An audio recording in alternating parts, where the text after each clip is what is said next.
Hola, ¿cómo están? ¿Cómo les va? Les habla el doctor Guillermo Barbins. Vamos a comenzar entonces con nuestro webinar del día de hoy. Es cómo comenzar a estudiar anatomía y este webinar está diseñado, digamos, presentado para esas personas que no han comenzado a estudiar anatomía y quieren abordar alguna carrera de ciencias de la salud y desean ver cómo es factible comenzar a abordar los temas en este caso, de anatomía. Muchas gracias a todos los que están dejando sus comentarios y nos avisan si se escucha así. Muchísimas gracias. Ok, sé que por aquí hay personas que ya me conocen y otras personas que no, pero vamos a tener también la oportunidad de presentarnos un poco más adelante. Ok, entonces vamos a comenzar. Primero, estos son los tópicos de los que vamos a hablar hoy, ¿verdad? Vamos a hablar inicialmente de los tipos de anatomía, porque esto es algo muy importante cuando necesitamos abordar el tema de anatomía en sí. ¿Ok? Vamos a hablar del material de estudio adecuado para abordar la materia. Vamos a hablar de la técnica de estudio adecuado, o por lo menos un abreboca a esa técnica de estudio. Vamos a hablar un poco del lenguaje anatómico y la importancia del lenguaje anatómico. Vamos a hablar también al final de los modelos anatómicos. Entonces, bien, pero me gustaría, de hecho, al principio, antes de arrancar con todo esto, sé que aquí hay personas que me conocen y otras personas que no me conocen. Bueno, muchísimas gracias por estar aquí, por invertir su tiempo. El tiempo es un elemento bastante preciado y vamos a tratar de ser concretos en todo esto. Es lo que siempre hemos intentado en Abimed, hacerte aprovechar el tiempo. Entonces, inicialmente quiero presentarme. Yo soy el doctor Guillermo Berbins. Y bueno, voy a hablar un poquito para que sepan quién está hablando. Les voy a mencionar algunas cosas sobre mí. Voy a ser breve. Prometo ser bastante breve. Y bueno, yo soy médico cirujano en la UCLA. Soy el director de Abimed, que es la organización que está llevando a cabo este webinar y que, bueno, está encargada en general de formar estudiantes que van a iniciar dentro de las ciencias de la salud. Soy docente universitario en la UCLA, tanto en medicina como en enfermería, en materias como, que son estas: biología celular y molecular, anatomía básica, aprendizaje basado en procesos. Bueno, anatomía es para BIMED, memoria de estudio, bioquímica básica, etcétera. Bien, hay unas materias allí que son para BIMED, otras que son para la universidad. Bien, aquí estoy yo, aquí haciendo payasadas, cuando estábamos haciendo las pasantías en ginecobstetricia, en el Hospital Central de mi ciudad, y bueno, aquí bastante más joven. Pero lamentablemente, y quiero contarles algo, nunca es fácil decir esto, pero quiero contárselo. Lamentablemente, cuando estaba en quinto año de medicina, tuve un accidente y ese accidente me dejó en silla de ruedas. De hecho, quedé en condición de cuadriplegia. Entonces, bueno, aquí estoy. Luego mis amigos, por supuesto, avanzaron. Ellos se graduaron. Aquí no sé si notan, pero estoy en la silla de ruedas. Yo no pude graduarme en ese entonces. Y bueno, pero dije, nada, hay que tratar de perseguir y lograr lo que nosotros queremos. Me planteé retomar la carrera. Dije, no va a ser fácil. Bueno, en todo caso, si no se puede, haré otra cosa, pero quiero hacerlo porque es lo que de verdad me motiva, es lo que me gusta. Así que bueno, les estoy resumiendo un poco, pero lo estuvieron estudiando mucho tiempo y finalmente me permitieron reingresar. Aquí estoy yo haciendo las pasantías, ya quinto y sexto año era lo que me tocaba finalizar. Este es mi reingreso y finalmente pues logré la graduación con algunos méritos y bueno, resultó ser, yo no sabía que aquí está, al final me fueron a entrevistar, era la primera persona. Aquí le pusieron diversidad funcional motora, que era un término que se utilizaba antes. Ahorita, pues, con cuadriplegia o discapacidad motora, etcétera. Bueno, bien. Entonces, bueno, después de esto me dediqué a la docencia. De verdad que ha sido mi área y el poder brindar el conocimiento, que sé que no es fácil porque la carrera no es fácil. Tengo estudiantes de primer semestre y otros que han avanzado. Conozco estudiantes que ya vienen, que ya se han graduado. Y de verdad que, bueno, que ya son mis colegas, y de verdad que es difícil en el sentido de que hay que dedicarle tiempo. Y bueno, compartir un poquito de mi experiencia en relación a cómo abordar las ciencias de la salud y bueno, en condición de día de rueda me tocó adaptar la estrategia de estudio porque es mucho más difícil. Quiero decir, se gasta mucho tiempo. Por ejemplo, movilizarse en donde a una persona llega normalmente en 20 minutos, a mí quizá me tome 60 minutos. Hay que optimizar el tiempo. Entonces sí, bueno, aquí estoy con los estudiantes de la universidad, aquí estoy en Abimed también dando algunas clases. Y bueno, aquí este fue un video que hicimos cuando estábamos celebrando los 2000 egresados. Ahorita son más de 3000 los que se han formado con nosotros, que han egresado con nosotros. Nos dedicamos a formar estudiantes de toda Latinoamérica. Bueno, ha sido una experiencia muy bonita. Durante, si no me equivoco, 18 años de docencia. Comencé con la docencia antes de graduarme, es decir, cuando era estudiante, comencé con la docencia a preparar precisamente personas que querían comenzar a estudiar en ciencias de la salud. Y bueno, hasta el día de hoy, lo cual ha sido bastante gratificante. Bueno, compartir un poquito esta experiencia. Y luego resulta ser que salió esta noticia y bueno, aquí me invitaron a hablar un poco sobre esta experiencia que he tenido en relación a avanzar, a seguir, a pesar de las dificultades. Yo lo estaba haciendo en aquella oportunidad porque me gustaba mucho las ciencias de la salud, me gustaba la medicina. Y me gusta compartir esta experiencia con las personas que también les gusta las ciencias de la salud. Resultó ser que soy la primera persona en Latinoamérica que se graduó de médico estando en silla de ruedas. Bueno, fue una sorpresa para mí porque ni siquiera sabía que era el primero en mi país, entonces mucho menos en Latinoamérica. Bueno, vamos a seguir. Ahora sí, bueno, estos son algunos estudios que he hecho. No voy a ahondar mucho, pero algunas especializaciones y algunos estudios en diferentes universidades de diferentes países, digamos, para sustentar y poder enseñar con calidad, que es lo que nosotros al final perseguimos. Vamos a hablar entonces de lo que nos interesa, que son los tipos de anatomía. Inicialmente, recuerden que vamos a conversar de 5 puntos diferentes. El primer punto, los tipos de anatomía. Entonces, lo primero que hay que decir es qué es la anatomía. La anatomía siempre, y siempre en la anatomía van a ver esta disgregación, y también en la medicina van a ver esta disgregación de palabras. Ana quiere decir partes, damos el origen, y tenien quiere decir cortar. Entonces, cortar partes o cortas partes se refiere a una persona. Entonces, a eso se refiere porque para poder estudiar anatomía, antes había que disecar un cuerpo, es decir, abrir el cuerpo, tenía que cortarlo en partes. Aquí está ciencia que estudia la estructura de los seres vivos, cómo están constituidos los seres vivos. Entonces, hay anatomía, digamos, animal, anatomía humana. En nuestro caso, para la ciencia de la salud, nos interesa anatomía humana, y es decir, la forma del cuerpo, la topografía, la ubicación, la disposición de cada uno de los órganos, las relaciones que hay entre esos órganos. Bueno, eso por definición es anatomía. Anatomía está dentro de un conjunto de conocimientos que denominamos morfología. Bien, morfología es, digamos, estructura. Bien, pero la morfología se divide en anatomía macroscópica, en anatomía microscópica, en embriología, porque algunos integran embriología en morfología, otros integran embriología en la anatomía microscópica. La anatomía microscópica también se conoce como histología. Entonces, la anatomía macroscópica estudia los elementos que son visibles a simple vista con nuestros ojos.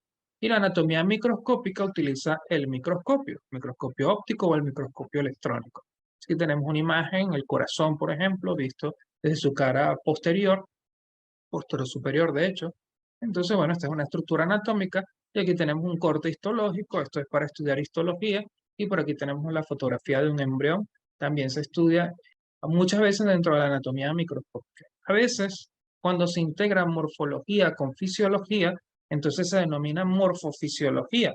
Fisiología se refiere al funcionamiento de los órganos, entonces morfofisiología se va a referir al estudio en paralelo del funcionamiento de los órganos y también de la estructura de los órganos, de las estructuras internas de nuestro cuerpo.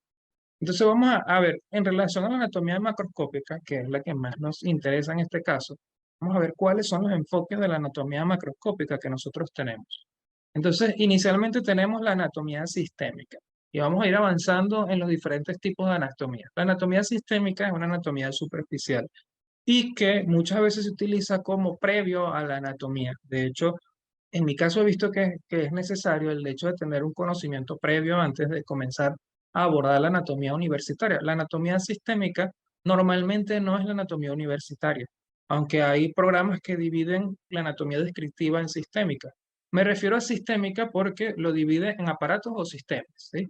Entonces, por ejemplo, un sistema es un conjunto de partes o elementos organizados relacionados que interactúan entre sí para lograr un objetivo. Vamos a ver el ejemplo, ¿verdad?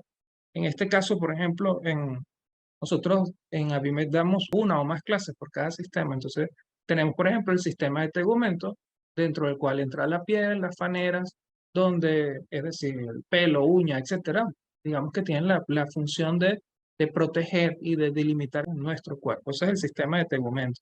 El sistema esquelético, que todos deberíamos tener ya una idea bastante concreta de qué es el sistema esquelético. Está formado por los huesos y nos dan sostén a nosotros, nos permiten realizar palancas para el movimiento y proteger órganos muy importantes como el cerebro, el tórax, donde está el corazón y los pulmones, etcétera, en la pelvis también.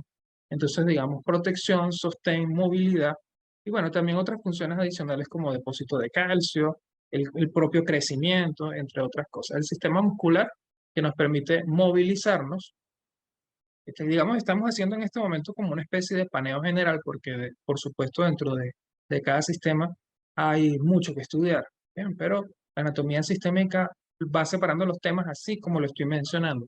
El sistema muscular y el estudio de los diferentes músculos y los tipos de músculos, tanto músculo estriado como músculo esquelético.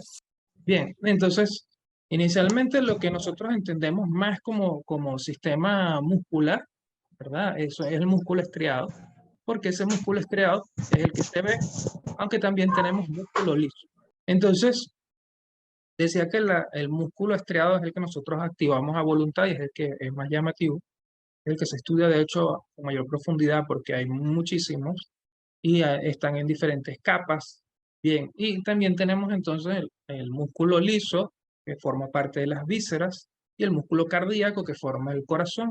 Bueno, ese es el sistema muscular en general. También tenemos el sistema nervioso. Del sistema nervioso, pues podríamos decir, está constituido por el sistema nervioso central y el periférico. El central, que es el cerebro y la médula espinal, y el periférico, que es el resto. Bien, sobre todo las raíces nerviosas, los nervios, las derivaciones. Bien, podríamos dar un concepto del sistema nervioso. Ya deberíamos saber cuál es el concepto, pero vamos a concretarlo. Es un ordenador genéticamente programado para integrar la información que recibe del medio externo, es decir, recibe información de afuera, tanto del medio externo y del medio interno, es decir, nuestro cuerpo, cómo está, por ejemplo, en la posición o si las vísceras están llenas o no, aunque sea consciente o inconsciente, igual se recibe esa información en el sistema nervioso, con la finalidad de dar una respuesta. Esa respuesta puede ser, por ejemplo, aunque sea inconsciente, indicarle a los intestinos que se muevan o nosotros movernos para buscar calor, por ejemplo. Entonces, sea una respuesta consciente o inconsciente, esa respuesta busca ser la más adecuada para lograr el mantenimiento de la vida y la conservación de la especie. Por ejemplo, el sistema nervioso central es aquel que nos permite ver si vemos un dulce, por ejemplo, entonces activar los recuerdos que tenemos en relación a ese dulce y comenzar a secretar saliva en nuestra boca, ¿verdad? Si tenemos buenos recuerdos. O si, por ejemplo, suena cuando se está destapando un dulce y tenemos una asociación con ese dulce. Bueno, esto, digamos, lo hace el sistema nervioso, igual también cuando comemos, permitir la digestión. O, por ejemplo, nos permite sorprendernos frente a algo, preocuparnos frente a alguna situación. Todo eso, digamos, es una respuesta que busca proteger la vida y prolongar la especie.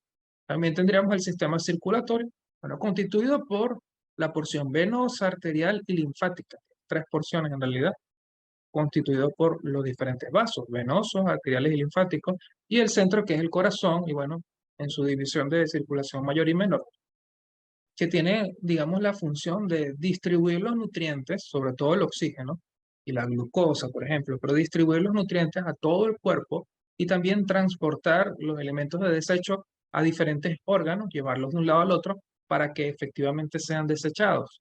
Entonces es muy importante el sistema circulatorio.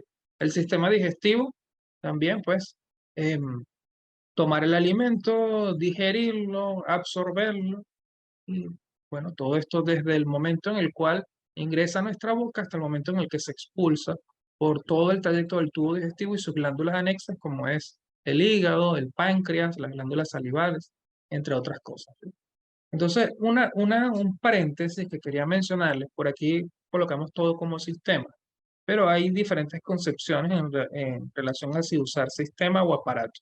Hay libros que lo utilizan todos como sistema o todos como aparato, pero hay libros que hacen una salvedad y dicen, un sistema es aquel donde los tejidos son todos iguales o derivan del mismo tejido embrionario. Es decir, cuando el embrión se está formando, hay tres líneas principalmente, el ectodermo, el endodermo y el mesodermo.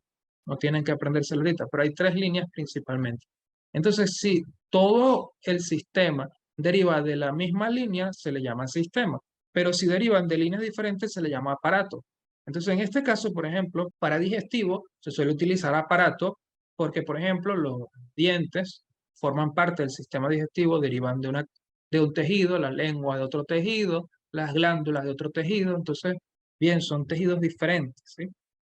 Entonces, también, por ejemplo, tendríamos el sistema circulatorio, que ese sería un sistema, o al sistema nervioso, que también en ese caso de esa división también sería un sistema, porque todo el sistema nervioso está constituido por neuronas y algunas otras células muy parecidas a las neuronas y todas derivan del mismo lugar. Entonces, bueno, para hacer la salvedad lo estamos utilizando como sistema, pero hay otros libros donde hacen una diferencia, así como les he explicado. El sistema respiratorio, ¿verdad? Encargado de absorber el oxígeno y de producir el intercambio gaseoso para liberar el dióxido de carbono, entre otras cosas.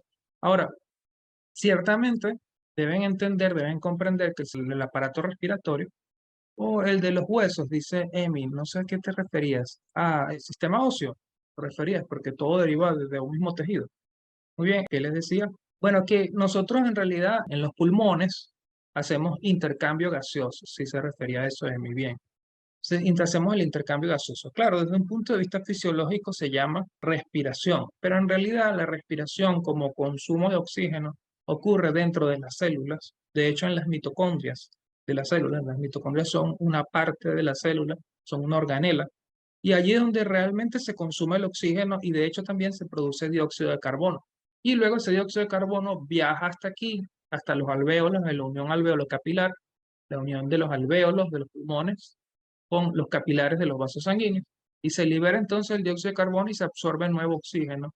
Y luego, por supuesto, por el sistema circulatorio llevado a las células, a todas las células de nuestro cuerpo para que puedan aprovechar ese oxígeno y obtener energía de él. Voy a seguir avanzando. Luego tendríamos el sistema endocrino que en general se dedica a secretar hormonas endocrinas. Vamos a hacer un paréntesis aquí porque tengo que hablar primero de qué es el sistema endocrino antes de seguir. Por ejemplo, a ver, como nosotros estamos constituidos de células, de hecho 21.000 millones de células constituyen al cuerpo aproximadamente. Hay bibliografías que dicen valores diferentes, pero ese valor he visto que se repite en bibliografías serias. 21.000 millones de células. Entonces, nosotros, a ver, cada célula es un elemento individual y deben entender que las células no hablan como hablamos nosotros, pero deben trabajar en equipo, porque somos un solo organismo. Y para poder trabajar en equipo tienen que comunicarse. Eso se llama comunicación celular. Para poder comunicarse, entonces, lo que hacen es enviarse moléculas las unas a las otras. Pues una envía una molécula y otra la recibe. Tiene un receptor para esa molécula. Por ejemplo, la insulina es una molécula de señalización. Ahora, dentro de la señalización hay varios tipos. La endocrina, la paracrina, la autocrina y la señalización directa célula a célula. Entonces, la endocrina es simplemente un tipo de señalización y el sistema endocrino son glándulas que se dedican a secretar moléculas digamos, de señalización celular de tipo endocrino. Les explico. La señalización, por ejemplo, autocrina es cuando la célula se estimula a sí misma. Como las células del sistema inmunológico sucede mucho. En la señalización paracrina estimula a una célula que se encuentra al lado de ella, justo al lado. ¿Ok? Como las neuronas, necesitan estar muy próximas para comunicarse. Luego tenemos la señalización directa célula a célula, donde necesitan establecer contacto, no solo estar cerca, sino establecer contacto. Y luego tenemos la señalización endocrina, donde esas moléculas, en general llamadas hormonas, son secretadas al torrente sanguíneo y son distribuidas a todo nuestro cuerpo. Bien, una característica de estas hormonas es que deben ser suficientemente estables porque van a durar bastante tiempo circulando, como por ejemplo la hormona tiroidea como por ejemplo las hormonas que son sintetizadas por las glándulas suprarrenales, como el cortisol, por ejemplo, las hormonas sexuales, como la testosterona, el estradiol, la progesterona, etc. Entonces, a eso se dedica el sistema endocrino, de alguna forma, coordinar que todas las células estén trabajando en conjunto. Les repito que nosotros en nuestro taller de formación profundizamos bastante en cada uno de estos sistemas, lo cual consideramos que es necesario para luego abordar la anatomía descriptiva. Y también tenemos entonces sistema o aparato urinario, con la salvedad del que les mencioné ya, que está constituido pues, por los riñones, los uréteres, la vejiga, la uretra, y bien, tiene la función de, digamos, tratar de llevar el equilibrio hidroelectrolítico de nuestro cuerpo. Hidro quiere decir agua, electrolítico de electrolitos. Electrolitos son, por ejemplo, sodio, potasio, calcio. Entonces, la cantidad de electrolitos y la cantidad de agua que hay en nuestro cuerpo, todo esto es controlado por el aparato urinario. Y aparte de eso, elimina algunos elementos de desechos. Por ejemplo, hay medicamentos que son filtrados por el riñón y luego son eliminados. Y bueno, entre otras cosas. Luego tenemos el aparato reproductor o sistema reproductor, que se encargan, por supuesto, de la reproducción y son diferentes en hombres y mujeres, evidentemente. Están encargados de producir los gametos, es decir, los ovocitos en las mujeres y los espermatozoides en los hombres, para que se pueda llevar a cabo la cópula y la gestación de un nuevo ser y, por supuesto, prolongar la especie. Y dentro del aparato reproductor están, digamos, las glándulas, los testículos y los ovarios que secretan las hormonas sexuales que están encargadas de la diferenciación de las características sexuales de hombres y mujeres. Luego, esto sería en general la anatomía sistémica. Les he dicho que esta anatomía sistémica, digamos, es un paso previo antes de abordar la anatomía topográfica y descriptiva. ¿Qué es la anatomía topográfica? Otra forma de organizar la anatomía es organizarla por regiones, estudio de regiones corporales. Por ejemplo, yo puedo decir, bueno, voy a estudiar tórax y estudio tórax. Ahí dentro del tórax pues hay componentes de cada uno de los aparatos, ¿verdad? Hay componentes endocrinos, hay componentes respiratorios, hay componentes circulatorios. Yo digo, bueno, puedo estudiar, ahora voy a estudiar miembro superior, ¿verdad? Miembro superior. Y cuando estudio miembro superior, de hecho, también lo puedo dividir. Puedo primero estudiar hombro y axila, luego brazo, luego, por ejemplo, fosa cubital, luego antebrazo, luego muñeca, luego mano. Y voy, digamos, avanzando poco a poco. Esta anatomía topográfica se organiza así muchas veces porque necesitamos sistematizar el estudio y como el estudio es bastante profundo y largo, se divide así. Ahora, presupone que ya tú tienes una idea bastante general de cada uno de los aparatos y sistemas y a qué se dedica cada aparato y sistema. Ok, luego también tenemos la anatomía clínica, ya estaríamos avanzando. Sé que primero, digamos, la de preámbulo, que es la anatomía sistémica. Luego vendría la anatomía descriptiva y topográfica. Descriptiva es porque va al detalle.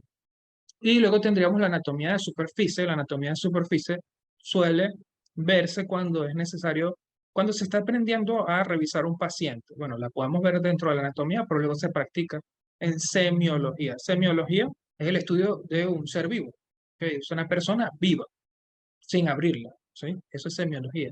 Entonces, por ejemplo, cuando una persona oculta, cuando el médico o la enfermera oculta por medio de un estetoscopio o palpa o toca, etcétera, o hace percusión entre todas las maniobras que hay, está explorando la anatomía de superficie y es también comprender la proyección de los órganos profundos hacia la superficie y poder entonces hacer una relación de qué estoy tocando, dónde lo estoy tocando, si duele o no duele y qué podría hacer.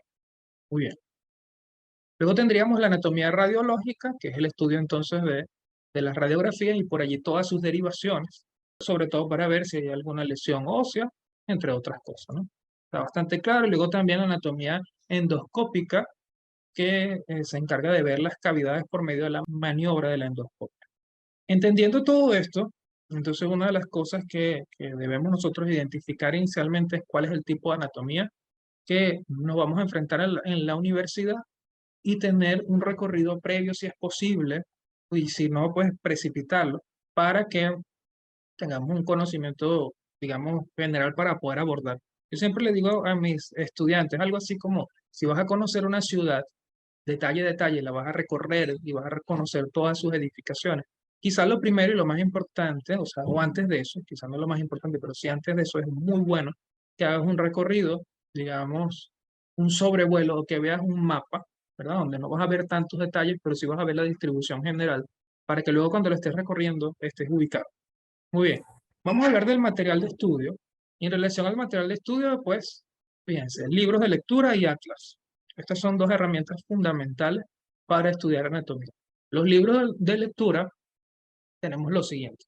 Hay libros que se dividen, por ejemplo, según el enfoque anatómico. Por ejemplo, si es un libro que integra la anatomía con la fisiología, normalmente se llaman morfofisiología y integran la parte macro y micro. Suelen ser más condensados porque colocar toda la anatomía y toda la fisiología y toda la anatomía microscópica, la histología junta es muy difícil. Entonces suelen ser, digamos, tratados un poco más simples. Tengo que tener secundaria para comenzar, Flavia. No, me imagino que se está refiriendo al estudio de algún taller. Bueno, nosotros damos un taller de formación para la anatomía y no tienes que tener secundaria. De hecho, la mayoría de nuestros estudiantes están en secundaria en este momento, en bachillerato, preparatoria, dependiendo de que hay personas conectadas de diferentes países. Bueno, trato de utilizar los sinónimos. La mayoría de los estudiantes de nosotros son estudiantes de preparatoria. Muy bien. Ok, por ejemplo, en este caso, este libro se llama Tres Guerras. Es un libro de morfofisiología, fíjense, anatomía y fisiología del cuerpo humano. Fíjense que ve la parte microscópica, la parte macroscópica, también el funcionamiento. Es un libro bastante concreto. Y bueno, de hecho, este es el que nosotros utilizamos en nuestro taller de anatomía básica. Luego tenemos los libros que ya son de anatomía descriptiva. Los libros de anatomía descriptiva suelen dividirse en dos tipos. La nomenclatura americana y la nomenclatura francesa. Es muy importante aprender. Me dice una pregunta, por ejemplo, yo quiero estudiar genética molecular. Sería bueno que hiciera un curso para estar más preparada en la universidad. Sí, por supuesto. Bueno, eso precisamente nosotros hemos visto que cuando una persona estudia previamente, es más fácil a la hora de iniciar en la universidad. Primero, porque ya comprende el ritmo universitario. El ritmo universitario no es el mismo ritmo de bachillerato. Y muchas veces nos frustramos, porque a mí me pasó un poco al principio, a mis amigos, vi que se frustraron porque ellos decían, bueno, yo en bachillerato estudiaba una hora y salía bien. En la universidad no. En la universidad no puedes estudiar una hora y salir bien. Tienes que estudiar mucho más. Y adaptarse a ese ritmo de estudio lleva tiempo y es mucho mejor si ya cuando comienzas realmente a sumar notas en tu récord académico ya tienes una experiencia previa y ya, digamos, pues tienes algo más regulado de cuál es el ritmo que debes seguir. Por aquí me están haciendo varias preguntas.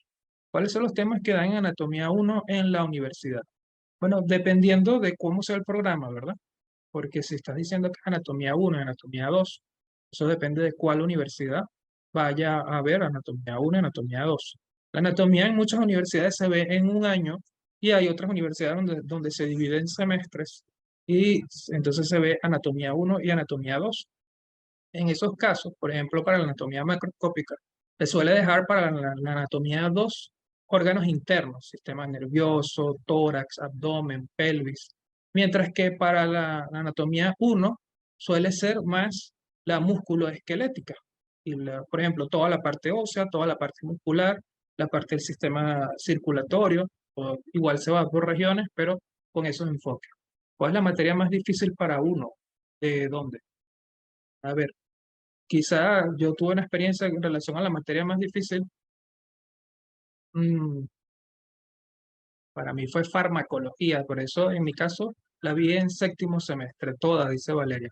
Muchas gracias. ¿Cuánto tiempo es el curso? Ahorita hablamos de eso. Al final les digo, bueno, son 3 meses, pero anatomía es un mes. Buenas noches, por favor, ¿podría darnos recomendaciones técnicas cómo aprender anatomía de mejor manera o cómo mejorarla? Sí, claro, eso es lo que estamos haciendo. ¿Varía de forma significante de universidad a universidad? Julián, sí, no tanto el contenido, pero sí la organización. Es decir, cómo está organizado el contenido. Algunos ven algo primero, otra cosa, o si fusionan varias materias o las ven por separado. Pero a fin de cuentas, normalmente es el mismo contenido, que quizá organizado o asociado de manera diferente. Entonces les decía que de los libros de lectura hay dos tipos. Utilizan la nomenclatura americana o la nomenclatura francesa. La nomenclatura, dice Arturo, por lo menos en la UCLA, ¿cuál es la materia del primer semestre de medicina más difícil? Biología celular y molecular. El dolor de cabeza de los estudiantes de la UCLA en el primer semestre. Biología se ve al principio, biología celular y molecular se ve al principio de todas las carreras de ciencia de la salud, aunque quizá no con ese nombre, quizá lo ven dentro de bioquímica, Valeria confirma. Bien, la nomenclatura americana es más concreta, es como la forma, le estoy diciendo que nomenclatura porque es la forma de llamar a las estructuras óseas. La nomenclatura americana tiene una forma de llamar a las estructuras, no solamente óseas, todas las estructuras anatómicas. Y la nomenclatura francesa tiene otra forma. La mayoría de los libros se centran en una nomenclatura y ponen al lado el otro nombre para tratar de, digamos, llevar a cabo las dos y luego no perderse, para que no te estudies una sola. Pero normalmente están enfocadas en una. Por ejemplo, de la nomenclatura americana tenemos este libro que es el MUR de anatomía, con orientación clínica, dice. El MUR es un libro, suele ser la nomenclatura americana más concreta, no es tan extensa, es más concreta. Y por ejemplo, en el caso del MUR, tiene cuadros de resumen, lo cual hace más fácil digerir la información. Luego tenemos la nomenclatura francesa. De la nomenclatura francesa voy a avanzar. La nomenclatura francesa, los libros suelen ser un poco más extensos, ¿ok? Extensos en su, recomienda las APP en 3, creo que dice 3D.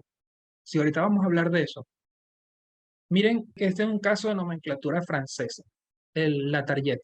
La nomenclatura francesa, hay algunos docentes que les gusta es la anatomía francesa.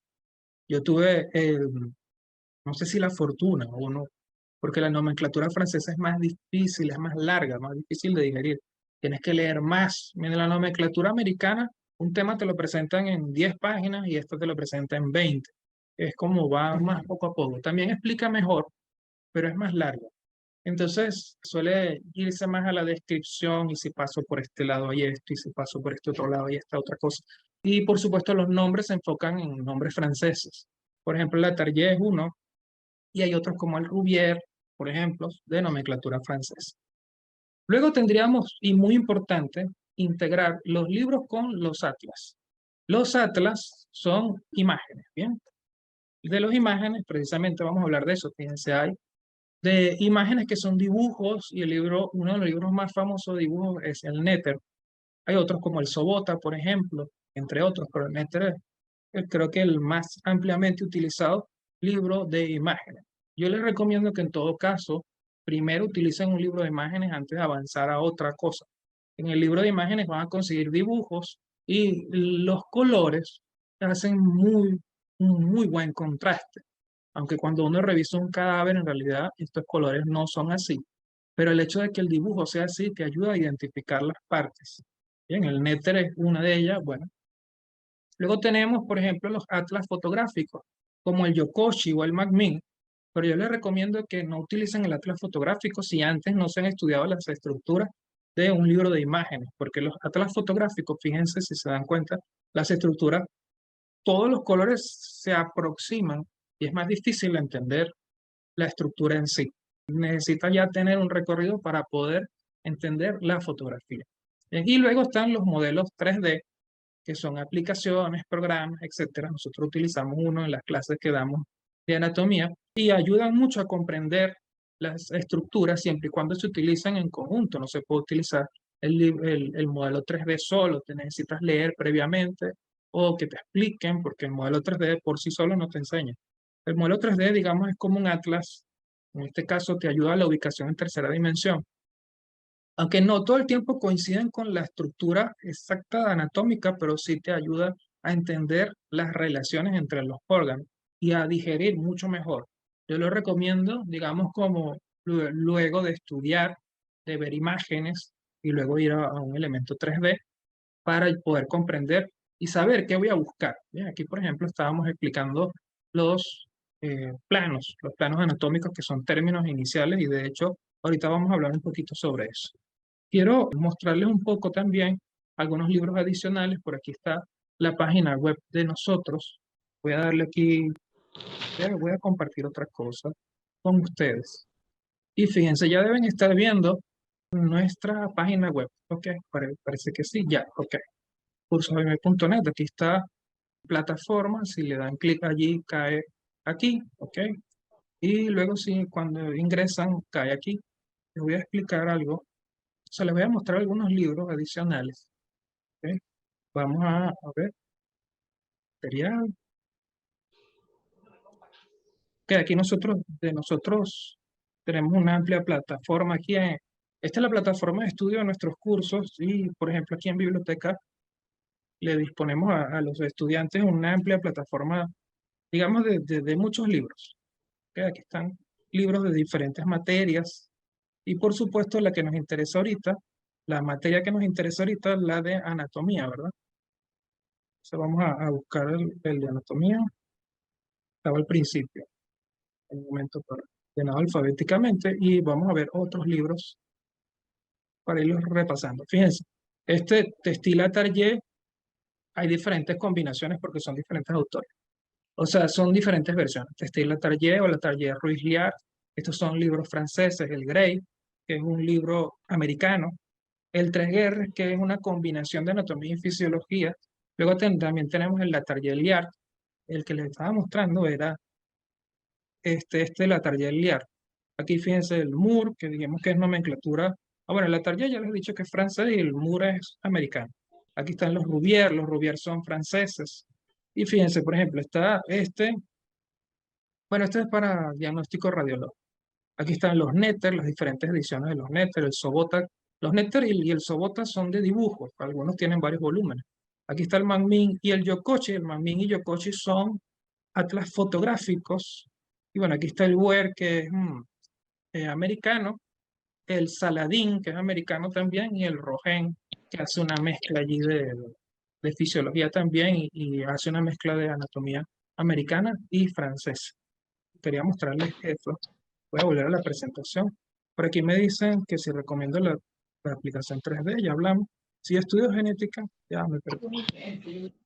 Dice, son estos libros de acceso gratuito, Julián. Son libros que están disponibles para los estudiantes que hacen nuestros cursos, ¿verdad? Quería mostrárselos para que vean los diferentes libros que hay y de qué nomenclatura son. Y deben estar viendo la presentación en breve. Vamos a avanzar. Ahora vamos a hablar un poquito de las técnicas de estudio que se necesitan para abordar la anatomía. En realidad algo muy breve porque bueno, esto nosotros también lo desarrollamos en un curso bastante, digamos, útil. Entonces, la cuestión de anatomía es que se necesitan habilidades de todo tipo. Bien, eso es lo que le da el nivel de dificultad a la anatomía.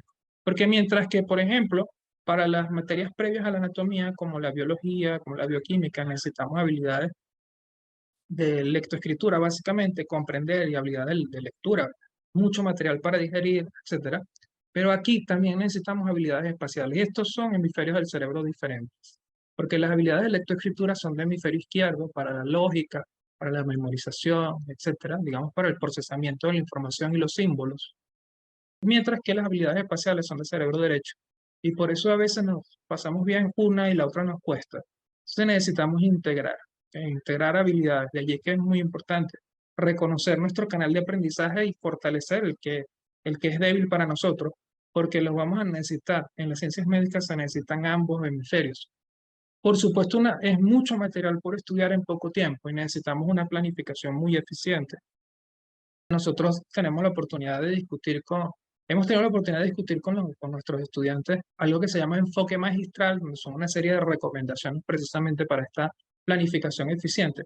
Y bueno, entre todos los 33 consejos que hay para una planificación eficiente, están, por ejemplo, aprender a decir que no cuando hay que decir que no. Si el libro no sirve, o a veces, de hecho, estamos estudiando y nuestra familia, alguien nos manda a hacer algo y ya va, estoy estudiando, el saber poner límites y decirte que no a ti mismo y que no a los demás, saber utilizarlo de manera eficiente para darle prioridad a lo que tú quieras, que es la persecución y el alcance de tu meta profesional. Bien, y muy importante también en relación a la técnica de estudio es que haya una lectura, una preparación previa. Yo siempre les recomiendo, cuando les voy a dar clase a mis estudiantes, lean primero, lean antes de ver la clase. Entonces luego, lectura, clase, lectura, siempre les digo eso. Lectura, clase, lectura. Es muy importante. Porque, y eso yo se lo recomiendo a nivel universitario para lo que sea. Lectura, clase, lectura. Lean primero sobre el tema que ustedes saben que van a ver. Luego van y asisten a clase y después vuelven a leer. Muy importante. Y bueno, por supuesto, si estudian a profundidad y tienen la oportunidad de prepararse con anticipación, pues mucho mejor. Pero por lo menos que lean el capítulo, así no entiendan nada. Así, digamos, sean términos que ustedes no comprenden. Pero luego cuando van a la clase, ya saben cuáles son los términos que necesitan aclarar y ya van a ver, o escuchar o leer el término ya por segunda o tercera vez, si el libro lo menciona varias veces. Y ya, digamos, la mente trabaja así, ok, es algo nuevo, lo estoy procesando y va a ser más fácil. A diferencia de que si escuchan el término por primera vez en la clase, les va a costar, va a ser diferente. Bien, la información se procesa más difícil. Bien. Ok, vamos a hablar también del lenguaje anatómico. Es decir, la anatomía tiene sus propios términos y son términos que necesitan aprender. Entonces, antes de abordar, de hecho, los libros necesitan saber qué significan algunos términos. Por ejemplo, vamos a hablar de algunos, son bastantes, pero vamos a hablar de algunos, como por ejemplo, saber que la descripción se da en posición anatómica. Bien, entonces la posición anatómica, todos los libros de anatomía describen el cuerpo así, en posición anatómica. El cuerpo de pie con miembros superiores a los lados, con el rostro, los dedos de los pies y las palmas de las manos dirigidas hacia adelante y con los talones unidos o ligeramente separados, así como está aquí. ¿Bien? Eso me hace entonces pensar en que indistintamente si, por ejemplo, estamos hablando de una persona acostada, bien sea un cadáver o una persona viva que está, se llama decúbito supino, o sea, está acostada boca arriba. Si yo digo que está acostada boca arriba, yo veo a una persona acostada, digo hacia arriba es hacia el techo. Pero si está acostada, hacia arriba sería hacia su pecho y hacia abajo sería hacia la espalda. Entonces la descripción depende de la posición. Entonces, eso fue un problema. De hecho, al principio, cuando comienzan a salir los textos de anatomía, tuvieron que ponerse de acuerdo en una posición anatómica. Indistintamente de cómo esté la pieza, hacia arriba es hacia la cabeza, hacia abajo es hacia los miembros inferiores. ¿Bien? Y así sucesivamente. Hacia adelante es hacia la cara y hacia atrás hacia la espalda. Esa es la posición anatómica y es la que deben tener en mente antes de leer cualquier texto de anatomía. Entender que esa es la posición en la cual van a ver la descripción. Y hay una serie de términos que nos ayudan a ubicarnos y que son utilizados en los libros. Por ejemplo, los términos de ubicación espacial en relación a los planos. Tenemos tres planos que son utilizados en la anatomía. El plano horizontal es este. El plano horizontal es algo así como una hoja que divide a la pieza anatómica en dos porciones, una porción superior y una porción inferior. El plano horizontal en este caso está ubicado más o menos a nivel del pubis, o puede estar más arriba o puede estar más abajo. ¿Sí? El plano horizontal también a veces se le llama plano transversal, pero bueno, a mí me gusta llamarlo horizontal porque hay un eje que se llama transversal, que no he hablado de eso, pero bueno, por eso prefiero separarlo. Aquí está el plano horizontal. Bien, bastante fácil. Es como el horizonte y divide la pieza en una porción superior y una porción inferior. Luego tenemos el plano sagital, que se llama así por la sutura que está en nuestro cráneo, que se llama sutura sagital. Y fíjense que divide a la pieza anatómica en una mitad derecha y una mitad izquierda. Algunos libros dicen que el plano sagital es el que pasa exactamente por la mitad y el plano parasagital pasa en paralelo a ellos. Es decir, por ejemplo, el sagital pasaría por toda la mitad y el parasagital podría pasar, por ejemplo, por el hombro. Dividiría el miembro superior y luego el resto del cuerpo del otro lado. Luego tenemos el plano coronal. Fíjense que el plano coronal divide la pieza anatómica en una porción anterior y una porción posterior. Entonces, bueno, también tenemos combinaciones de esos planos. Fíjense que están todos los planos.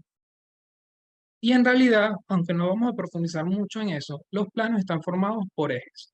Cada plano está formado por dos ejes. No voy a profundizar porque, bueno, sería extenderme mucho en esa explicación. Pero si queremos ver los ejes son como varas. Porque en esas varas, primero, si se unen dos varas de estas, digamos dos ejes, como un eje de coordenadas X, Y, Z, pero aquí se llaman así, eje transversal que va de un lado al otro lado. Bien, el eje vertical que va de arriba hacia abajo y el eje anteroposterior que va de adelante hacia atrás. Y si usted toma este eje, por ejemplo, supongamos que esto sea un tubo y guinda algo de aquí, ese elemento que está guindado puede hacer un movimiento. Entonces los movimientos son basados en los ejes. Por ejemplo, si yo guindo algo aquí, ¿hacia dónde podría moverse? Pues hacia adelante y hacia atrás, como balancearse, como un columpio de los parques de un niño, o como sí, algo que se balancea hacia adelante y hacia atrás, se acerca y se aleja. Bien, fíjense en este eje anteroposterior, si yo guindo algo, ¿qué va a pasar? Se va a mover a derecha e izquierda, derecha, izquierda. Digo derecha porque esta es la derecha de la pieza y esta es la izquierda de la pieza. ¿Bien? Derecha, izquierda. Muy bien. ¿Y qué pasa si, bueno, yo aquí no puedo guindar nada, pero sí puedo agarrar algo? ¿Y cómo podrá moverse? Pues alrededor, en rotación. Entonces, cada uno de los movimientos que se describen, para poder entenderlos, tengo que entender los ejes. Y así, por ejemplo, tenemos un columpio que se mueve hacia adelante o hacia atrás. Bueno, aquí está ubicado en otra posición, ¿verdad? Pero aquí en relación a la pieza, bueno, la persona se mueve hacia adelante y hacia atrás. ¿Sí? Se balancea hacia adelante y hacia atrás. Ese será producto del eje transverso, ¿verdad? Del que habíamos hablado, el eje transversal. Luego tenemos este como un péndulo que guinda de aquí y se mueve a la derecha a la izquierda, ¿verdad? Entonces, esto colgará de un eje anteroposterior. Los movimientos de lateralización necesariamente se llevan a cabo sobre un eje anteroposterior. Y luego fíjense en como la hélice de un helicóptero, movimientos de rotación a través del eje longitudinal que vimos también anteriormente, este eje longitudinal. Entonces, estos términos es muy importante que los conozcan, que los entiendan antes de comenzar a abordar la anatomía descriptiva. Por ejemplo, los movimientos de flexión y de extensión, de pronación, de supinación. Antes de entenderlos, primero tengo que entender los ejes. En general, los movimientos de flexión y extensión se llevan sobre un eje transversal. Fíjense, en este caso yo puedo flexionar el codo o extender el codo, y la forma en la cual se balancea hacia adelante o hacia atrás es por medio del eje transversal, igual que el columpio. Bien, así también hay variaciones del eje de los ejes de flexión y de estos ejes y movimientos de flexión y extensión. Bien, finalmente voy a hablar un poco más del modelo anatómico.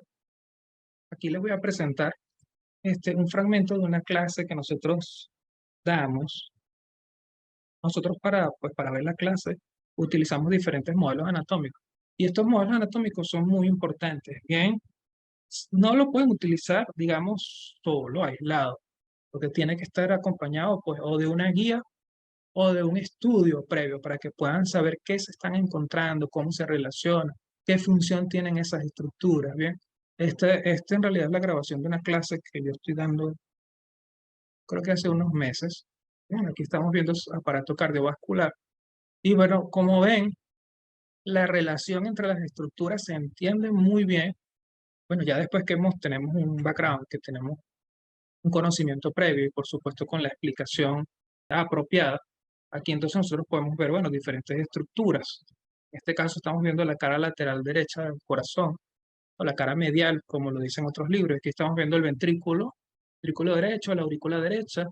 Estas son las venas pulmonares que están de rojo porque llevan sangre oxigenada y están llegando a la aurícula izquierda, bueno, entre otras cosas, ¿bien? Es que me emociona explicar todo esto.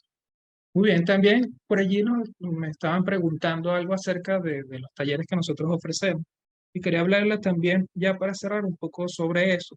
Muchísimas gracias a todos los que han estado aquí. Primero, nosotros dirigimos nuestros talleres de formación a toda Latinoamérica.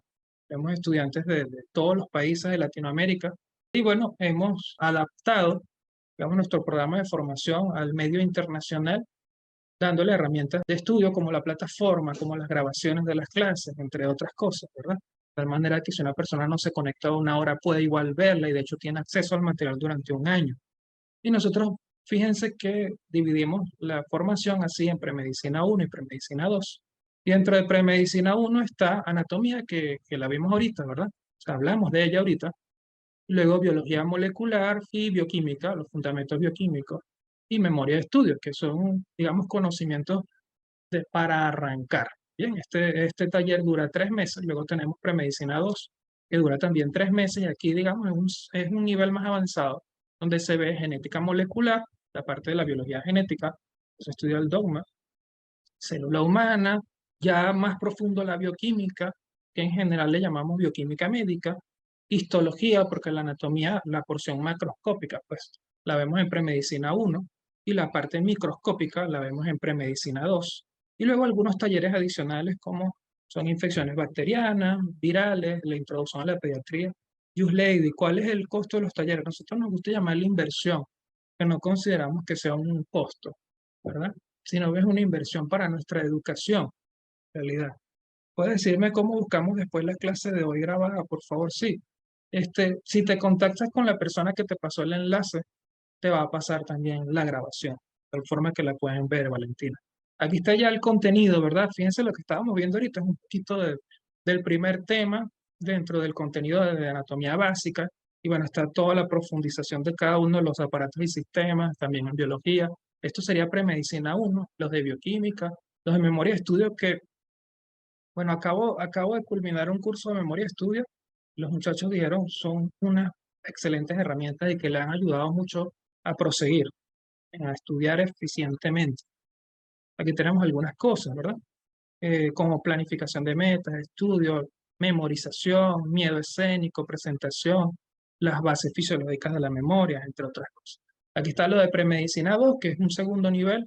Igual se avanza en genética molecular, por ejemplo, en célula humana, en histología, que es la anatomía microscópica.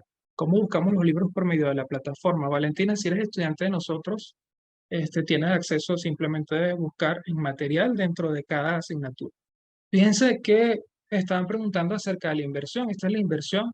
Es una inversión, digamos que, porque es que hay otras ofertas que en realidad son desproporcionadas. Nosotros hemos tratado de que sea la oferta más adecuada, la inversión más adecuada según, y por supuesto ofrecerlo de alta calidad. En las monedas de los diferentes países, aquí está cuál es la inversión, ¿verdad? Y también los módulos individuales o el programa completo de premedicina 1 y de premedicina 2. ¿Ok? Aquí también está para premedicina 2 y los módulos individuales, les repito, en cada moneda. Bien, igual esto lo consiguen en la página web que les mostré ahorita, que es cursoavimed.net. Y bueno, quería mostrarles también algunas opiniones de nuestros estudiantes que de hecho, ahorita tuve la experiencia hace poco de tutorear a estudiantes que luego cuando se enfrentaron a la materia pudieron aprobar porque venían con dificultades y pudieron avanzar. Bueno, entonces digamos que nosotros tratamos de dar siempre lo mejor de nosotros. No se escucha, Camila. ¿Sí? ¿Será que no me escuchan o será tu micrófono? ¿Los demás me escuchan? Chicos, ¿los demás me escuchan? Sí, sí, Sí, profe. debe ser la conexión de Camila, que está un poco lenta. Sí, la carrera, perdí un comentario por aquí. La carrera que estoy a punto de comenzar es farmacia. ¿Qué taller le recomendaría? Mira, te recomiendo que hagas bioquímica.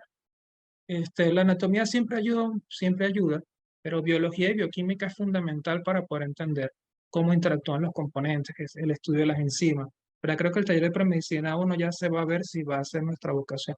Si también algunas personas, Katia, hacen premedicina para saber si les gusta y no aventurarse tanto o, no, digamos, meterse en una carrera y luego que no les guste. Yo tuve la experiencia, una de mis amigas, de hecho se las mostré en la fotografía, por ahí estaba en la fotografía cuando se graduaron, ella no se estaba graduando. Ella dijo que no le gustaba y estábamos en quinto año, le faltaba terminar quinto año y sexto año. Dijo que no le gustaba y se salió. Entonces es muy importante que entendamos nuestra vocación. Y quería perdí un último mensaje que enviaron. Bueno, a ver, ¿qué taller me recomendarían si quieren ingresar a la carrera de medicina? Pues premedicina 1 y 2. Sí, es lo que les recomiendo. De todo corazón les digo que ayuda. Les ayuda mucho porque a veces te dicen siempre es difícil, es difícil, es difícil. Y uno dice, sí, sí, yo puedo, sí, yo puedo. Sí, es verdad que puedes, ciertamente. Pero entre más preparado vaya, te va a ir mejor. Y el inicio es muy importante porque nosotros creemos en que la sociedad puede mejorar si tiene mejores profesionales. Em, y los profesionales se gestan desde el principio, los buenos profesionales se gestan desde el principio, desde el primer semestre. Y por eso hemos dedicado nuestro esfuerzo a esto, a formar a personas que están, antes de arrancar a la universidad, están viendo qué les gusta para que cuando comiencen ya vayan con herramientas. ¿Qué taller se recomienda para odontología? En realidad, odontología ve todas las ciencias de la salud, ven lo mismo al principio. Ven anatomía, ven bioquímica, ven biología molecular, ven lo mismo enfermería, medicina, todos ven lo mismo, con diferentes grados de profundidad. Nosotros tratamos de que sea un grado adecuado a nivel de premedicina. ¿Qué me recomienda empezar para estudiar? médica o desde enfermería. Eso depende de tu sede, de tu universidad, cómo se maneja tu universidad. También depende de qué es lo que te apasiona a ti. Hay personas que les gusta la enfermería. La enfermería tiene un contacto muy cercano con el paciente. Hay personas que les gusta la medicina. Para ambas carreras necesitas leer mucho. Es muy necesario tener el hábito de leer totalmente, porque es que en medicina se lee demasiado, mucho, mucho. Entonces, si no estás acostumbrado a leer, difícilmente vas a poder llevarle el ritmo a las clases y el ritmo de lectura. En total son 6 meses. A mí me faltarían 2 años para terminar mi secundaria. Debería empezar los cursos. Con nosotros estudian personas a partir de 15 años que quieren explorar su vocación y quieren prepararse con tiempo. De hecho, nos piden, la semana pasada escribieron varias mamás que querían que sus hijos de 11 años iniciaran, pero dijimos no, no, de 15 años porque necesitan cierta maduración, porque si no, si les exigimos demasiado y tienen poca edad, mejor no, pero de 15 años ya existe la suficiente madurez para abordar los temas que nosotros damos. Soy enfermero, pero quiero seguir en medicina. ¿Qué curso sería factible? Sí, bienvenido, premedicina 1. Yo tengo 16, Emi, muy bien. Por aquí leí algo así como quiero empezar a estudiar lo más que pueda el tema de la medicina. Bienvenida. Si están interesados, pueden escribirle a la misma persona que les dio el enlace para conectarse al webinar, pueden escribirle a ella. Por aquí hay algún comentario. Bueno, perdí porque son bastantes comentarios los que están dejando. Algunos que me estoy perdiendo. El hábito de leer, ok. 6 meses. Te recomiendo para empezar. Tengo 16, muy necesario el hábito de lectura. Muy bien. Finalmente quiero dejarles un mensaje que yo siempre les doy en mis conferencias. Y es que hagan aquello que les apasiona. Haz lo que amas. Es el mensaje central de las conferencias que he tenido la oportunidad de brindar. Y haz lo que amas significa que tú debes, cuando nos conseguimos con dificultad, al final lo que predomina es las fuerzas que tenemos por aquellas, cuando perseguimos algo que amamos, cuando tenemos metas que realmente de corazón las queremos llevar porque van mucho más allá incluso de nosotros. Entonces, en mi caso yo tuve la oportunidad pues, de estar en esta situación estudiando medicina y por supuesto que dudé muchas veces de mí, pero más allá de eso, les va a tocar, para los que inicien en ciencias de la salud, les va a tocar que muchas veces dudan de ustedes mismos. ¿Será que elegí lo correcto? Pero cuando realmente están encaminados y movidos por el amor, más allá de la duda, va a prevalecer el esfuerzo por alcanzar esa meta que ustedes están persiguiendo. Sería recomendarlo empezarlo ya, no sería mejor de manera que al finalizar secundaria. A veces cuando hacen secundaria, luego no les da tiempo de hacer la formación una vez finalizada. Entonces, si le escribimos a las personas, ¿nos darán la grabación? Sí. Muy bien, más o menos el precio del curso de genética molecular. Ahí se los había presentado y está también en la página web. La página web está, se los había presentado. Por allí está genética molecular, por aquí está genética molecular, aquí están en los diferentes monedas. Bueno, chicos, uy, se salió, solamente me quedaba la lámina de despedida, que es esta. Les invito entonces a seguir adelante, a ver, a que se esfuercen, a que persigan sus metas, a que se preparen con tiempo, que le pongan corazón a las cosas. Y bueno, nos seguimos viendo en otro webinar o Dios mediante se puedan también, si quieren integrar, si quieren hacerlo, le escriben a la persona que les pasó el enlace. Y bueno, tenemos, de hecho, de esas inversiones que vieron, en la tabla, en este momento estamos en preventa, es decir, que es un poquito más bajo de lo que está allí. La preventa termina mañana y estos talleres inician la próxima semana en caso de que estén interesados. Ha sido un gusto, siempre es para mí un placer compartir el conocimiento y guiar a los futuros estudiantes de ciencias de la salud, futuros profesionales que van a terminar construyendo una mejor sociedad. Un abrazo, nos vemos, chao.